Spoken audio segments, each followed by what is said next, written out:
जिस प्रकार से उत्पात मचाया है, जिस प्रकार की मोदी अमित शाह भाजपा की राजनीति हम लोगों ने देखी है, जितने भी इस मुल्क में संविधान में मानने वाले लोग हैं, प्रगतिशील विचारधारा से सरोकार रखने वाले लोग हैं, विशेष तौर पे दलित, आदिवासी, ओबीसी समुदाय से आने वाले लोग हैं, उनको इस बात को लेकर कोई कंफ्यूजन नहीं कि मोदी, अमित शाह, आरएसएस और भाजपा बाबा साहब अंबेडकर के संविधान में नहीं, केवल मनुस्मृति के संस्कारों में, मनुस्मृति के मूल्यों में यकीन रखते हैं। पास्ट में वो ये कह भी चुके हैं कि डॉक्टर बाबा साहब अंबेडकर के संविधान को समंदर में फेंक दो।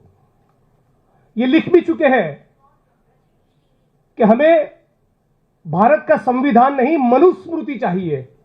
यह संघ परिवार के लोगों ने बकायदा लिखा हुआ है। और इसी सोच के कारण पिछले कुछ सालों के दौरान हम लोगों ने देखा कि दिल्ली की सड़कों पर संविधान की कॉपी को जलाया गया। हमने देखा कि किस प्रकार से रोहित वेमुला को आत्महत्या के लिए मजबूर किया गया, जिसको हम सांस्थानिक हत्या कहते हैं। हमने देखा कि किस प्रकार से बलात्कार का शिकार बनी हाथरस की बेटी का शव अंतिम दर्शन के लिए उसके परिवारजनों को नसीब नहीं हुआ। हम लोगों ने देखा कि किस प्रकार से गुजरात के ऊना में गाड़ी के साथ बांधकर 4 दलित युवकों को तब तक पीटा कि जब तक उनका चमड़ी न उतर जाए। नक्सलाइट बोल के भीमा कोरेगांव के केस में प्रतिबद्ध, कमिटेड, कर्मठ आंबेडकराइट्स को 3-3 साल तक जेलों में डाला। मोदी जी के खिलाफ एक ट्वीट करने पर गुजरात से आसाम 2500 किलोमीटर की जेल में डालकर महिला पुलिस को मेरे बगल में बिठाकर मॉलेस्टेशन का फर्जी केस करवाया। अंबेडकर नामा चलाने वाले प्रोफेसर रतनलाल जैसे साथियों के ऊपर भी फर्जी मुकदमे हुए। इसी सोच के कारण पार्लियामेंट के मंच से अमित शाह ने भी कहा कि अंबेडकर अंबेडकर अंबेडकर करना आजकल फैशन बन गया है। मानो एक बहुत ही डीप रूटेड कोई घृणा हो, नफरत हो, उस प्रकार के भाव और टोन के साथ अमित शाह ने बाबा साहब अंबेडकर के लिए इस प्रकार के शब्दों का प्रयोग किया था। मतलब कि यह दिखाता है कि उनकी रगों में सिंदूर हो न हो, इन संघी भाजपाइयों की रगों में मनुस्मृति की धारा जरूर बहती है। और यही कारण है कि हम देखते हैं कि बिहार में 11 साल की दलित समाज की बेटी पर बलात्कार होता है। चाकू से उसके गले काटने की, उसके अंगों को काटने की कोशिश होती है। वो जीवन मरण के बीच में तड़प रही है और फिर भी उसको एक बेड नसीब नहीं होता। 5 घंटे तक उसको एम्बुलेंस में बैठे रहना पड़ता है। उसी प्रकार गुजरात के अमरेली जिले में 10 दिन पहले की घटना है। 19 साल के दलित समाज के नीलेश राठौड़ को दौड़ा दौड़ा कर सड़क पे भर चौराहे जातिवादी लोग हाथ में कुल्हाड़ी, डंडे, पाइप, स्टिक्स लेकर दिन दहाड़े उसकी हत्या कर देते हैं। इसी गुजरात के पाटन जिले में उसी हफ्ते में 60-65 साल के दलित समाज के इस बुजुर्ग को इस प्रकार से जिंदा जला दिया जाता है। ये उसकी तस्वीर है। और इन तमाम घटनाओं को लेकर आज आपके बीच में दिल्ली इसलिए आया हूं कि 7-8 साल पहले जब ऊना की घटना हुई, तब मोदी जी ने कहा था कि मारना है तो मुझे मारो। बड़े नाटकीय अंदाज में कहा था कि मारना है तो मुझे मारो, मेरे दलित भाइयों को मत मारो। आज 8 साल हो गए, भारत के एक एक कोने में, चाहे वो बिहार हो, राजस्थान हो, यूपी हो, मध्य प्रदेश हो या गुजरात हो, जहां से वो आते हैं, एक एक कोने में दलित बहनों के ऊपर, माताओं के ऊपर बलात्कार चालू है, हत्याएं चालू है, उत्पीड़न चालू है, नाली में उतरकर सफाई कर्मियों का गटर में मरना चालू है, छुआछूत जिंदा है, मैनुअल स्केवेंजिंग जिंदा है।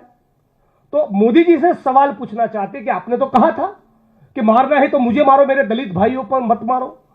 तो बिहार में, राजस्थान में, यूपी में, पूरे मुल्क में, गुजरात में ये एट्रोसिटीज की जाति के नाम पर, आदिवासियों पर, दलितों के ऊपर जो हिंसा हो रही है, डीएमटीज और मुसलमान पर जो हिंसा हो रही है, वो हिंसा रुकने का नाम क्यों नहीं ले रही?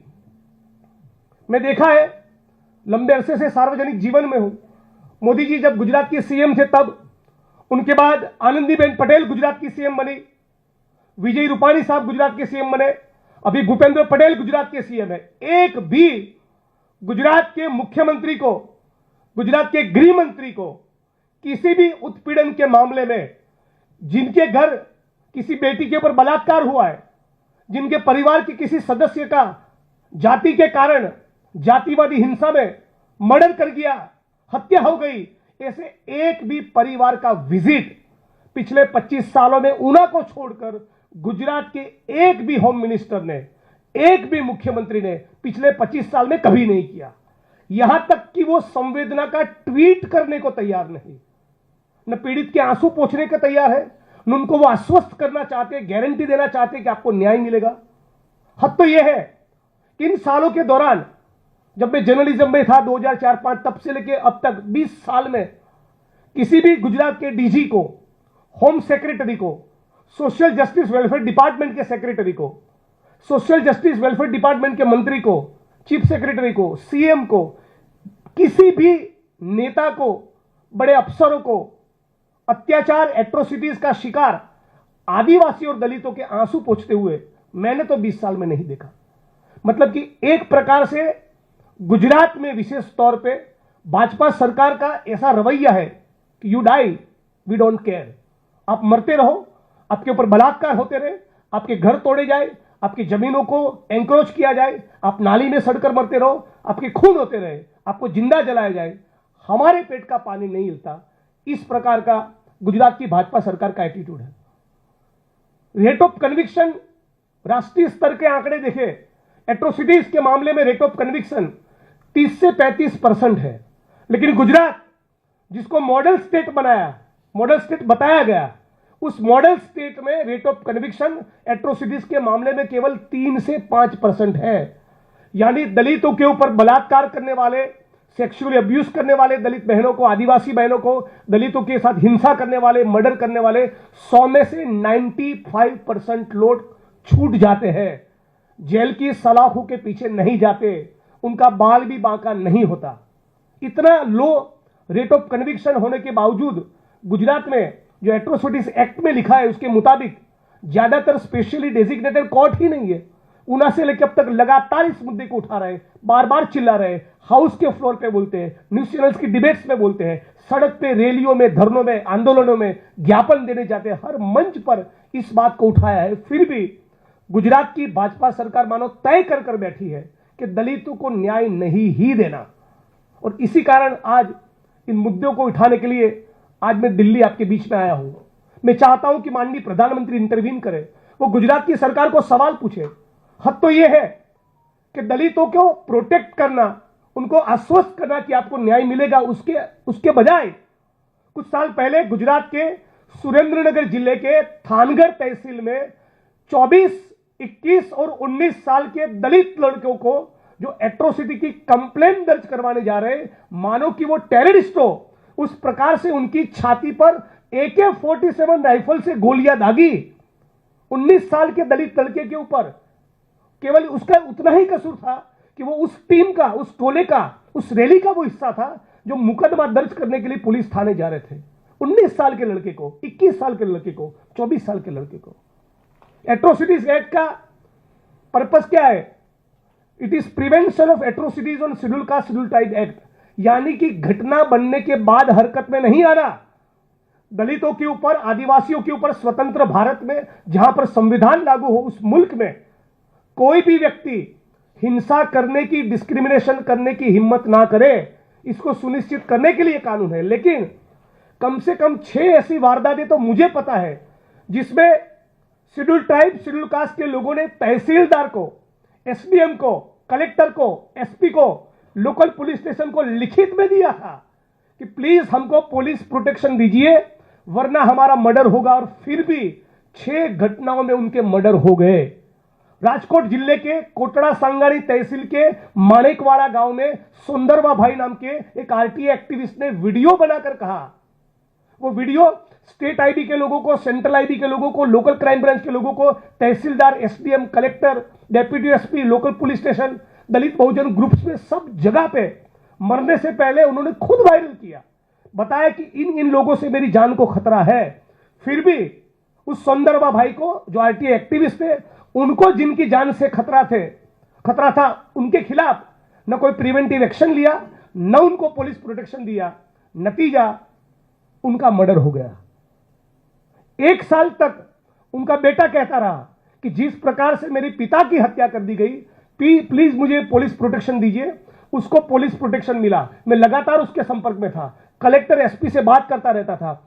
एक पॉइंट के बाद उसका बेटा भी ये कहने लगा कि जिग्नेश भाई, मुझे लगता है मेरा भी खून हो जाएगा। 2 महीने के अंदर उसके बेटे का भी खून हो गया। अहमदाबाद जिले के अंदर धंधुका तहसील में एक दलित समाज के व्यक्ति ने दोबारा कहा था लिखित में, राजकोट की घटना की तरह, कि मेरा भी मर्डर होगा, प्लीज मुझे पुलिस प्रोटेक्शन दीजिए।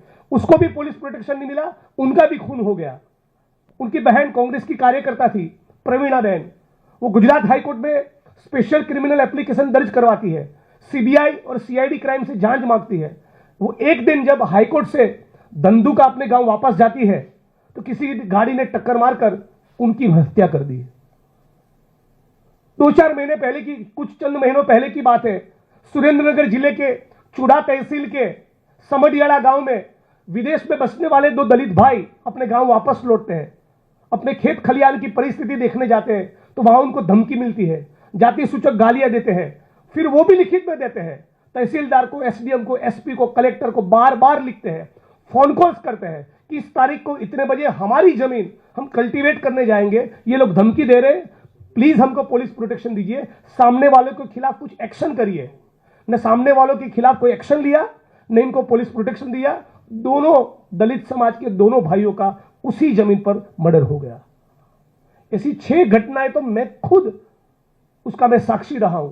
मतलब कि आपको एट्रोसिटी एक्ट के तहत इस प्रकार की घटना ना हो, वो सुनिश्चित करना है। यहां पर तो लिखकर दलित और आदिवासी कह रहे कि हमारा मर्डर होगा, बहुत सीवियर किस्म का असोल्ट होगा, फिर भी आप मरते रहो, हमारे पेट का पानी नहीं हिलता। इस प्रकार के गुजरात की पुलिस का, प्रशासन का, भाजपा की सरकार का एटीट्यूड हो गया है। एक किस्सा आपके बीच में रखना चाहूंगा। गुजरात के संतरामपुर जिले में 11 दिन तक 8-10 लोगों ने मिलकर शेड्यूल कास्ट की एक लड़की को, दलित महिला को किडनैप करके उसके ऊपर गैंगरेप किया। 11 दिन तक 3 उसमें भाजपा के कार्यकर्ता शामिल थे। बड़ी मुसीबतों के बाद वो लड़की वहां से भागकर पुलिस थाने पहुंचती है। संतरामपुर पुलिस थाने में गैंगरेप की कंप्लेंट दर्ज करवाती है। ऑफेंस दर्ज होता है, मुकदमा दर्ज होता है। लेकिन जैसा ही वो भाजपा के कार्यकर्ताओं को पता चलता है कि गैंगरेप की इस कंप्लेंट में उनका भी नाम है, तो तहसील लेवल की एक महिला कार्यकर्ता को पुलिस थाने भेजकर उस लड़की को वहां से उठवाकर दूसरे तहसील में ले जाकर उसी घटना का, गैंगरेप का दूसरा एफआईआर दर्ज करवाते, उस प्रकार से जिसमें उन भाजपा के 3 नेताओं का नाम नहीं। और पहला जो गैंगरेप का शिकायत दर्ज हुआ था, जिसमें भाजपा के 3 नेताओं का, कार्यकर्ताओं का नाम था, उस एफआईआर को पुलिस सब इंस्पेक्टर और एएसआई मिलकर स्टेशन डायरी के पन्ने के साथ बकायदा फाड़ देते हैं। गुजरात में गैंगरेप की शिकार दलित समाज की बेटी, उसकी एफआईआर की कॉपी को पुलिस स्टेशन के रिकॉर्ड से दूर किया जाता है, एफआईआर की कॉपी को फाड़ देते हैं। पूरा मामला वालजीभाई पटेल नाम के दलित राइट्स एक्टिविस्ट को पता चलता है। एट द एज ऑफ 80 उस मामले को उठाते हैं। एसपी उसमें इन्वेस्टिगेशन करता है। आपको जानकर हैरानी होगी, गैंगरेप की एफआईआर फाड़ देना कितना संगीन मामला है। तो एफआईआर फाड़ने वाले असिस्टेंट सब इंस्पेक्टर और पुलिस सब इंस्पेक्टर के खिलाफ एसपी साहब क्या करते हैं, मुकदमा दर्ज करने के बजाय 2 इंक्रीमेंट रोककर केवल 3000 का दंड करके छोड़ देते हैं। मतलब कि दलित समाज की बेटी यदि बलात्कार का, सामूहिक बलात्कार का शिकार हुई और यदि इस मामले में दर्ज एफआईआर को फाड़ दिया, रिकॉर्ड से डिस्ट्रॉय कर दिया, तो उसकी गुजरात में क्या सजा है, केवल 3000 रुपए का दंड। नेहा कुमारी दुबे नाम की गुजरात के महिसागर जिले की कलेक्टर महोदया सरकारी तालुका स्वागत के कार्यक्रम के डायस पर से शेड्यूल कास्ट के एक लड़के को, वो शेड्यूल कास्ट से बिलोंग करता है, ये जानते होते हुए भी हरामी साला बास्टर्ड कहती है, डायस पर से, सरकारी कार्यक्रम के मंच पर से। और फिर ये कहते हैं कि तुम दलितों को, आदिवासियों को आदत है कि 90% केस एट्रोसिटीज क्या ब्लैकमेलिंग के लिए करते हो। आज उस बात को 8 महीना हो गया, न उसके खिलाफ कोई डिपार्टमेंटल इंक्वायरी, न उसके खिलाफ कोई एफआईआर, न कोई जांच, न गिरफ्तारी। आज गुजरात पब्लिक सर्विस कमीशन, वहां पर जो लोग, जो स्टूडेंट्स ओबीसी, आदिवासी, दलित बैकग्राउंड के जो स्टूडेंट्स हैं, वो रिटर्न में 100 में से यदि 90 मार्क्स लाते हैं तो साक्षात्कार में, ओरल में उनको 5 मार्क्स देते हैं, और जिनका रिटर्न में 60 या 65 गुण आया है उनको ओरल में 45 देते हैं। तो गुजरात पब्लिक सर्विस कमीशन भी जातिवाद का अड्डा बन चुके और वहां पर इंटेंशनली, जानबूझकर, सोची समझी साजिश के तहत आदिवासी, ओबीसी, दलित समाज के एकलव्यों का अंगूठा काटा जा रहा है। मैं उम्मीद करता हूं आज आपके सामने जो बातें रखी, देश के प्रधानमंत्री गुजरात से हैं, देश के गृह मंत्री अमित शाह गुजरात से हैं। वैसे तो उनकी रगों में मनुस्मृति की धारा बहती है, तो बहुत ज्यादा उम्मीद नहीं है, लेकिन फिर भी उनको कहना चाहूंगा कि कृपया गुजरात की सरकार से संवाद करें, आंबेडकराइट मूवमेंट के लोगों के साथ बैठे, हम जैसे जनप्रतिनिधि जो कांग्रेस से चुनकर आए उनके साथ बैठे, और जितने भी मामलों में इस प्रकार से पुलिस प्रशासन की लापरवाही रही है, उन अफसरों के खिलाफ कार्रवाई हो। गुजरात की भाजपा सरकार को बोला जाए कि दलितों के उत्पीड़न के मामले में मुंह खोले। आखिरी में यह कहना चाहूंगा कि मुख्यमंत्री गुजरात के अपने आप को मृदु कहते हैं, सॉफ्ट स्पोकन कहते हैं। दलितों के साथ उनको बैठना तो नहीं है, लेकिन राजकोट जिले के गोंडल तहसील में दलित समाज के 22 साल के युवक को नग्न करके, उसका वीडियो बनाकर किडनैप करके उसको पीटा, तो जो पीड़ित है उसके घर अपनी संवेदना व्यक्त करने के लिए मुख्यमंत्री नहीं गए, लेकिन जो अक्यूज है, जिसने दलित समाज के व्यक्ति को किडनैप करके, नग्न करके घुमाया, उसका वीडियो बनाया, उसके वहां एक फंक्शन में सेलिब्रेशन के लिए गुजरात के मुख्यमंत्री जाते हैं। तो यह है उनके सबके साथ सबके विकास की सच्चाई। आने वाले दिनों में, अगस्त सितंबर में, इन सारे एट्रोसिटीज के मामलों को लेकर जीपीएससी में जिस प्रकार से आदिवासी, ओबीसी, दलित स्टूडेंट्स के एकलव्यों का जो अंगूठा काटने का पूरा जो ये षड्यंत्र चल रहा है, उनके खिलाफ एक बहुत बड़ा मोर्चा गुजरात में हम लोग प्लान कर रहे हैं। तो ये बात आपके बीच में रखनी थी।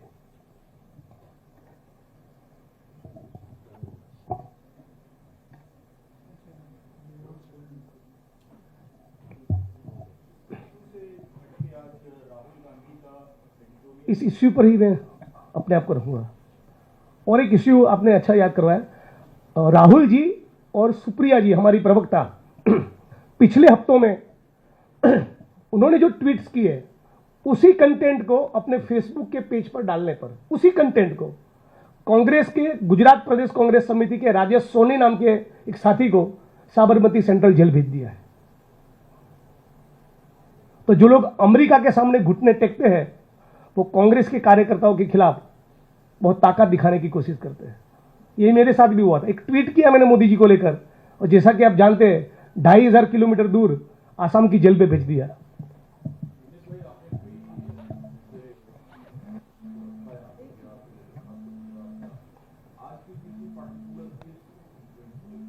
ये सारे मामलों को लेकर है। ये ओवरऑल गुजरात की भाजपा सरकार का, भारत सरकार का जो एंटी दलित, एंटी आदिवासी, एंटी ओबीसी रवैया है, और विशेष तौर पे उत्पीड़न के मामले जो बढ़ते जा रहे हैं, इन मुद्दों को लेकर है।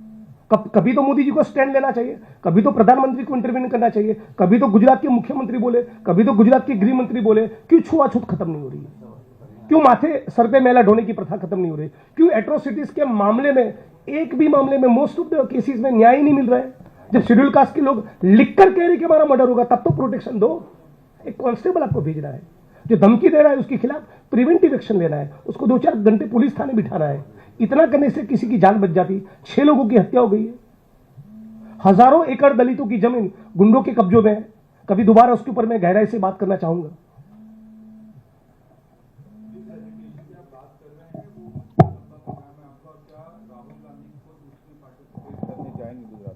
वो तो बात करेंगे पार्टी के लेवल पे, लेकिन हम लोग इस मुद्दे पर लगातार, आप जानते हैं कि मैं लिखता रहता हूं, लड़ता रहता हूं, बोलता रहता हूं, वो कोई एक दिन का या हफ्ता 10 दिन का काम है नहीं, वो लंबी लड़ाई, ये लड़ते रहेंगे। लेकिन अगस्त सितंबर में एक बड़ा मोर्चा इस सरकार के खिलाफ हम लोग प्लान करने का सोच रहे हैं।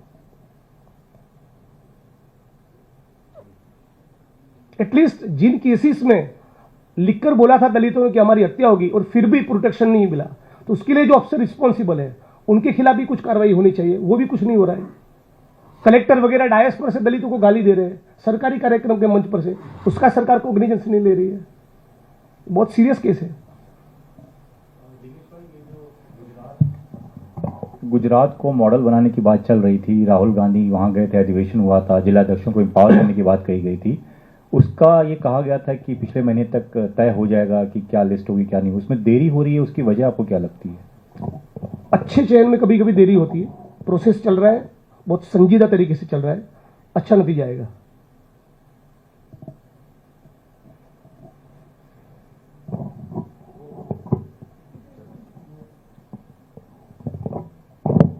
सर, तेलंगाना के कांग्रेस चीफ ने माओस के बारे में बात करी और कहा है कि उनसे पीस टॉक्स रखने चाहिए, to which the BJP has strongly reacted. तो क्या आप इस स्टेटमेंट से सहमत हैं और क्या आपका बयान क्या रहेगा इस पर? मैं अभी इस पर कोई कॉमेंट नहीं करूंगा, कुछ सवाल पवन खेरा जी के लिए छोड़ दीजिए।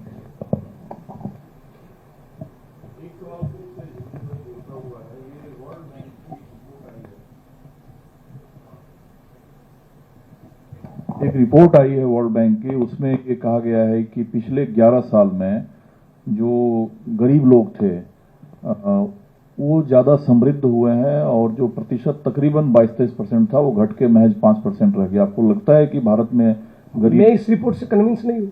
100 में से 40-45 बच्चे आज भी कुपोषित थे, 100 में से 50-55 बहनें आज भी एनीमिक है, हजारों लाख स्टूडेंट्स बेरोजगार,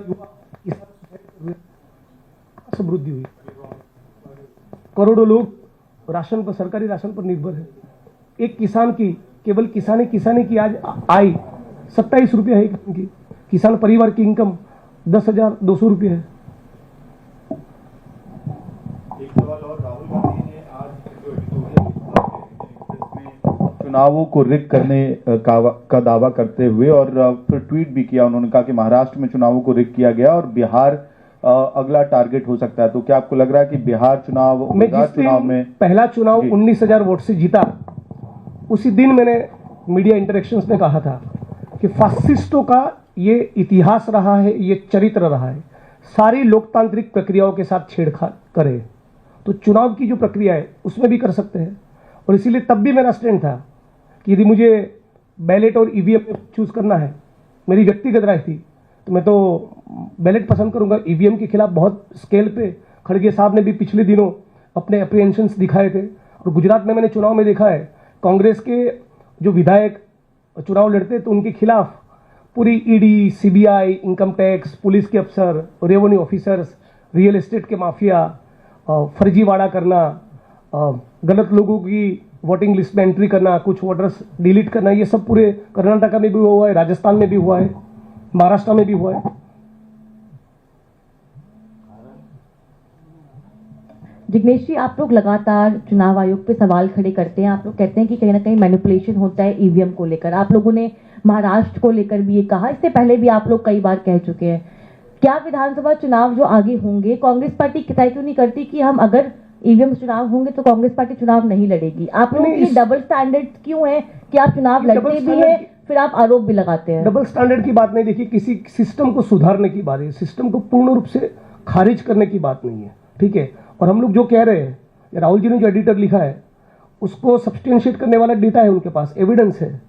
बहुत से मामले में धांधली हुई है, कुछ कुछ जगहों पर, यदि मैं गलत नहीं है तो महाराष्ट्र में तो 12, 16, 15 साल के युवक युवतियों को भी वोटर के तौर पे दर्शाया, उन्होंने वोटिंग किया, ऐसा भी किसी के पास लिस्ट था, मैंने सोशल मीडिया में देखा है। तो धांधली हो ही रही है, पूरा मुल्क जानता है। तो धांधली के खिलाफ हम लोगों की लड़ाई है, ठीक है। थैंक यू साथियों।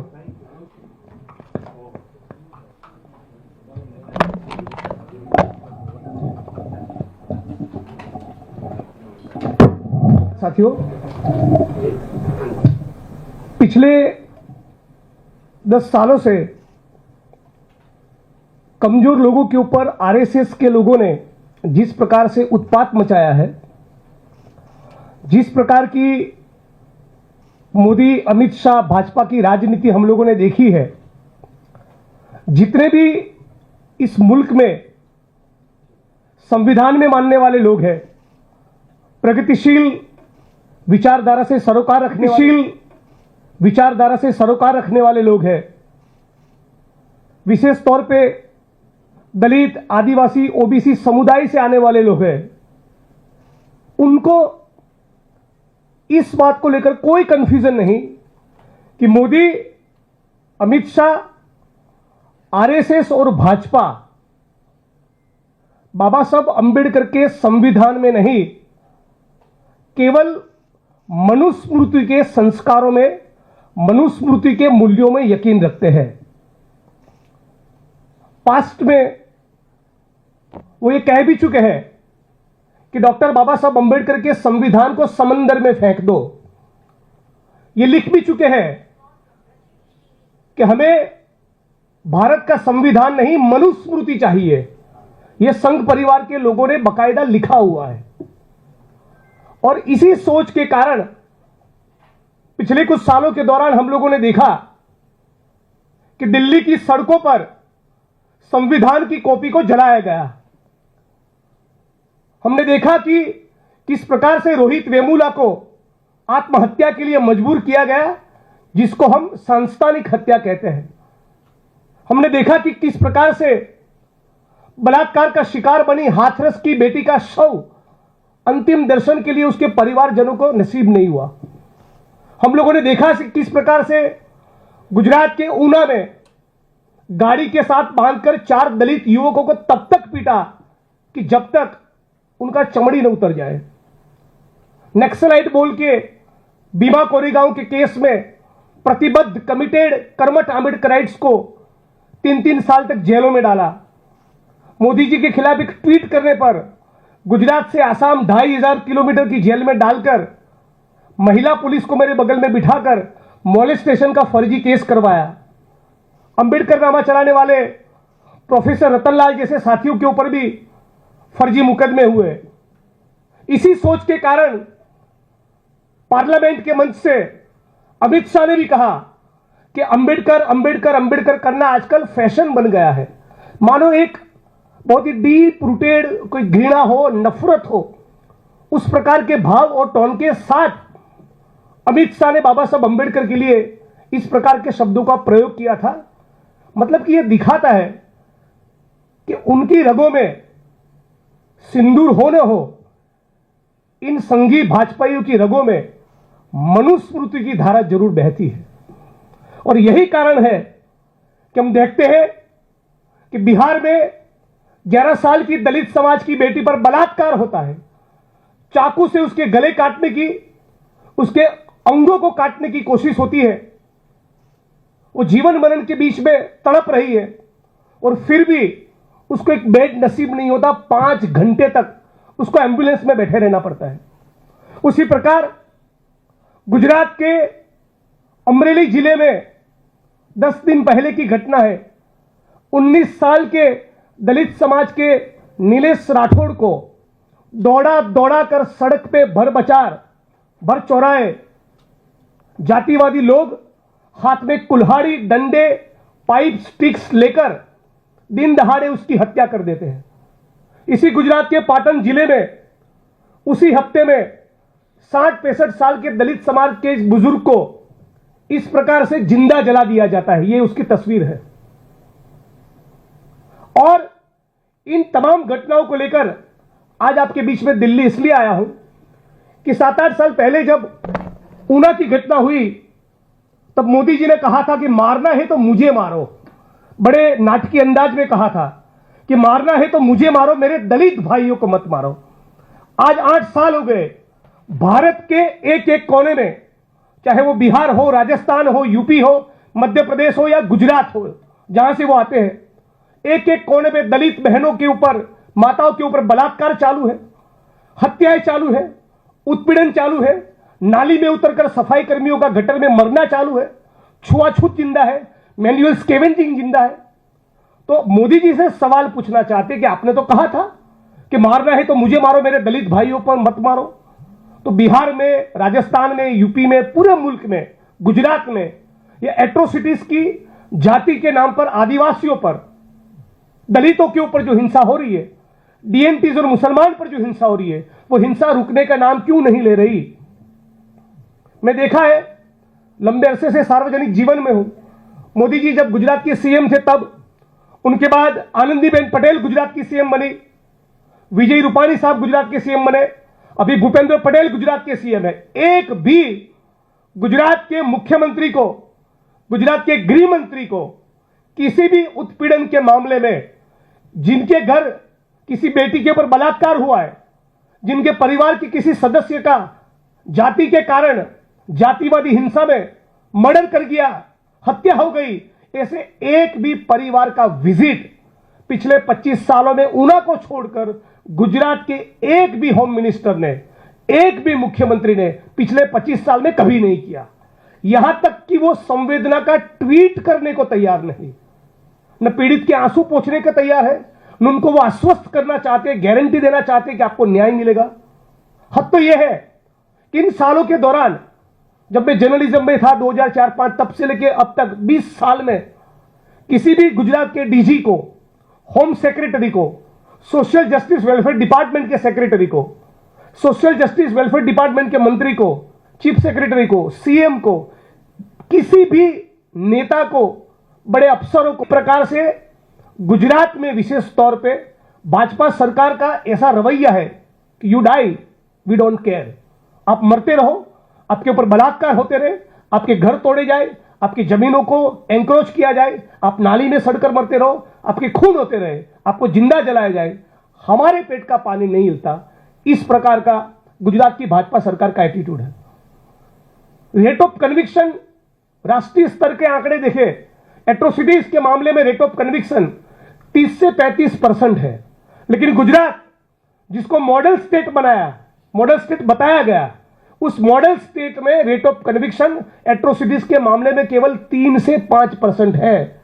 यानी दलितों के ऊपर बलात्कार करने वाले, सेक्सुअली अब्यूज करने वाले दलित बहनों को, आदिवासी बहनों को, दलितों के साथ हिंसा करने वाले, मर्डर करने वाले 100 में से 95% लोग छूट जाते हैं, जेल की सलाखों के पीछे नहीं जाते, उनका बाल भी बांका नहीं होता। इतना लो रेट ऑफ कन्विक्शन होने के बावजूद गुजरात में जो एट्रोसिटीज एक्ट में लिखा है उसके मुताबिक ज्यादातर स्पेशली डेजिग्नेटेड कोर्ट ही नहीं है। ऊना से लेकर अब तक लगातार इस मुद्दे को उठा रहे, बार बार चिल्ला रहे, हाउस के फ्लोर पे बोलते हैं, न्यूज चैनल्स की डिबेट्स में बोलते हैं, सड़क पे, रैलियों में, धरनों में, आंदोलनों में ज्ञापन देने जाते हैं, हर मंच पर इस बात को उठाया है। फिर भी गुजरात की भाजपा सरकार मानो तय कर बैठी है कि दलितों को न्याय नहीं ही देना। और इसी कारण आज इन मुद्दों को उठाने के लिए आज मैं दिल्ली आपके बीच में आया हूं। मैं चाहता हूं कि माननीय प्रधानमंत्री इंटरवीन करे, वो गुजरात की सरकार को सवाल पूछे।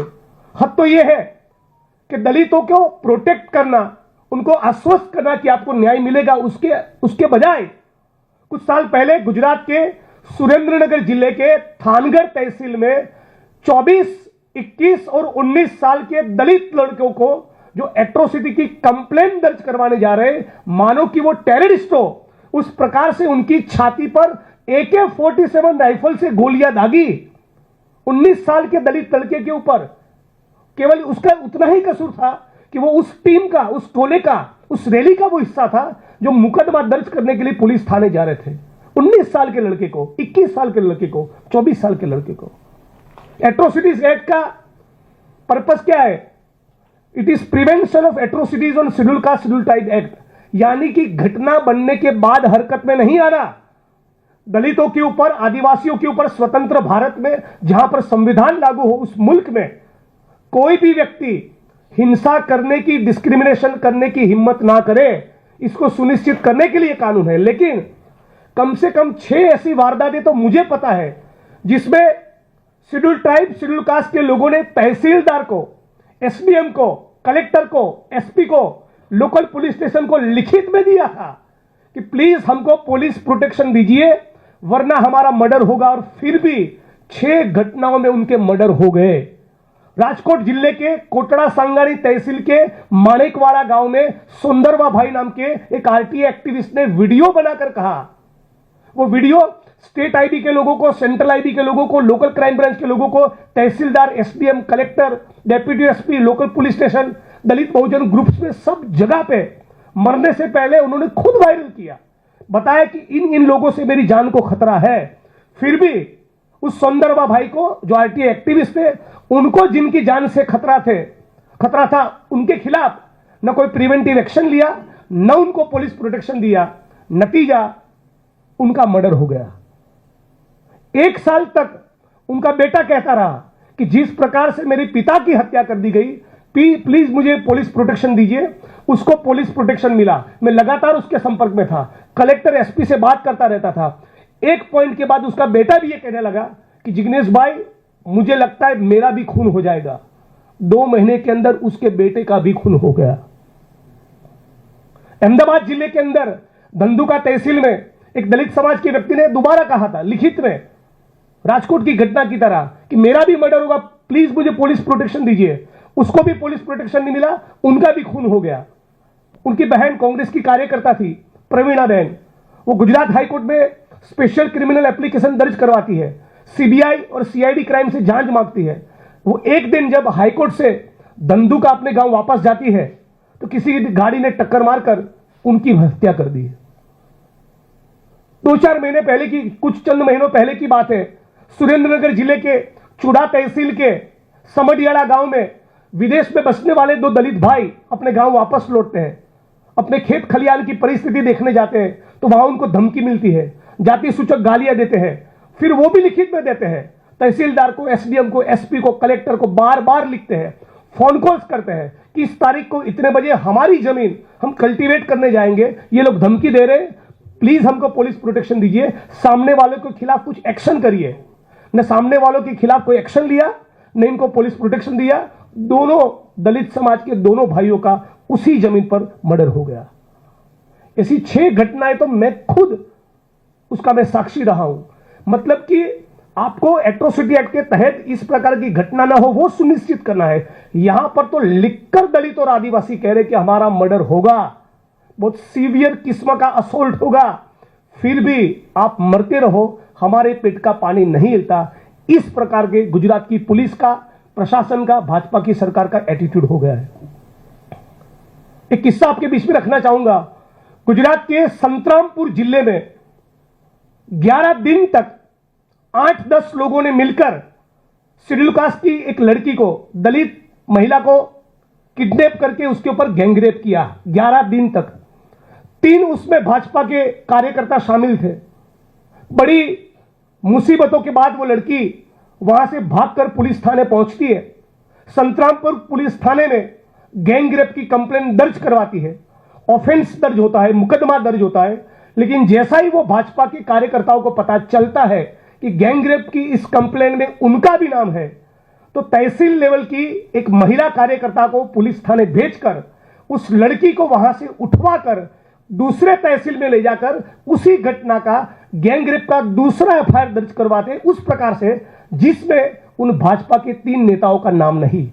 और पहला जो गैंगरेप का शिकायत दर्ज हुआ था, जिसमें भाजपा के 3 नेताओं का, कार्यकर्ताओं का नाम था, उस एफआईआर को पुलिस सब इंस्पेक्टर और एएसआई मिलकर स्टेशन डायरी के पन्ने के साथ बकायदा फाड़ देते हैं। गुजरात में गैंगरेप की शिकार दलित समाज की बेटी, उसकी एफआईआर की कॉपी को पुलिस स्टेशन के रिकॉर्ड से दूर किया जाता है, एफआईआर की कॉपी को फाड़ देते हैं। पूरा मामला वालजीभाई पटेल नाम के दलित राइट्स एक्टिविस्ट को पता चलता है। एट द एज ऑफ 80 उस मामले को उठाते हैं। एसपी उसमें इन्वेस्टिगेशन करता है।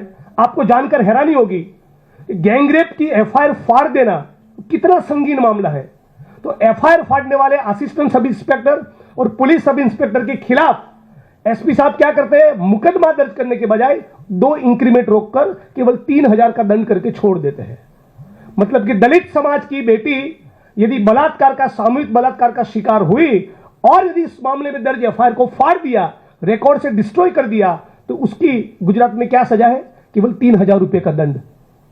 नेहा कुमारी दुबे नाम की गुजरात के महिसागर जिले की कलेक्टर महोदया सरकारी तालुका स्वागत के कार्यक्रम के डायस पर से शेड्यूल कास्ट के एक लड़के को, वो शेड्यूल कास्ट से बिलोंग करता है, ये जानते होते हुए भी हरामी साला बास्टर्ड कहती है, डायस पर से, सरकारी कार्यक्रम के मंच पर से।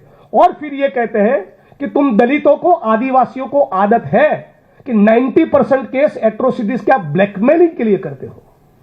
आज उस बात को 8 महीना हो गया, न उसके खिलाफ कोई डिपार्टमेंटल इंक्वायरी, न उसके खिलाफ कोई एफआईआर, न कोई जांच, न गिरफ्तारी। आज गुजरात पब्लिक सर्विस कमीशन, वहां पर जो लोग, जो स्टूडेंट्स ओबीसी, आदिवासी, दलित बैकग्राउंड के जो स्टूडेंट्स हैं, वो रिटर्न में 100 में से यदि 90 मार्क्स लाते हैं तो साक्षात्कार में, ओरल में उनको 5 मार्क्स देते हैं, और जिनका रिटर्न में 60 या 65 गुण आया है उनको ओरल में 45 देते हैं। तो गुजरात पब्लिक सर्विस कमीशन भी जातिवाद का अड्डा बन चुका है, और वहां पर इंटेंशनली, जानबूझकर, सोची समझी साजिश के तहत आदिवासी, ओबीसी, दलित समाज के एकलव्यों का अंगूठा काटा जा रहा है।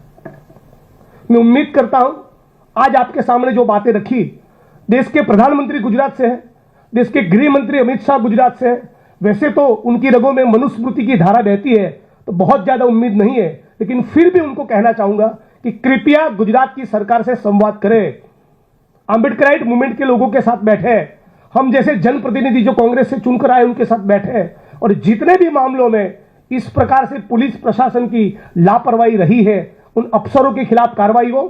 गुजरात की भाजपा सरकार को बोला जाए कि दलितों के उत्पीड़न के मामले में मुंह खोले। आखिरी में यह कहना चाहूंगा कि मुख्यमंत्री गुजरात के अपने आप को मृदु कहते हैं, सॉफ्ट स्पोकन कहते हैं। दलितों के साथ उनको बैठना तो नहीं है, लेकिन राजकोट जिले के गोंडल तहसील में दलित समाज के 22 साल के युवक को नग्न करके, उसका वीडियो बनाकर किडनैप करके उसको पीटा, तो जो पीड़ित है उसके घर अपनी संवेदना व्यक्त करने के लिए मुख्यमंत्री नहीं गए, लेकिन जो अक्यूज है, जिसने दलित समाज के व्यक्ति को किडनैप करके, नग्न करके घुमाया, उसका वीडियो बनाया, उसके वहां एक फंक्शन में सेलिब्रेशन के लिए गुजरात के मुख्यमंत्री जाते हैं। तो यह है उनके सबके साथ सबके विकास की सच्चाई।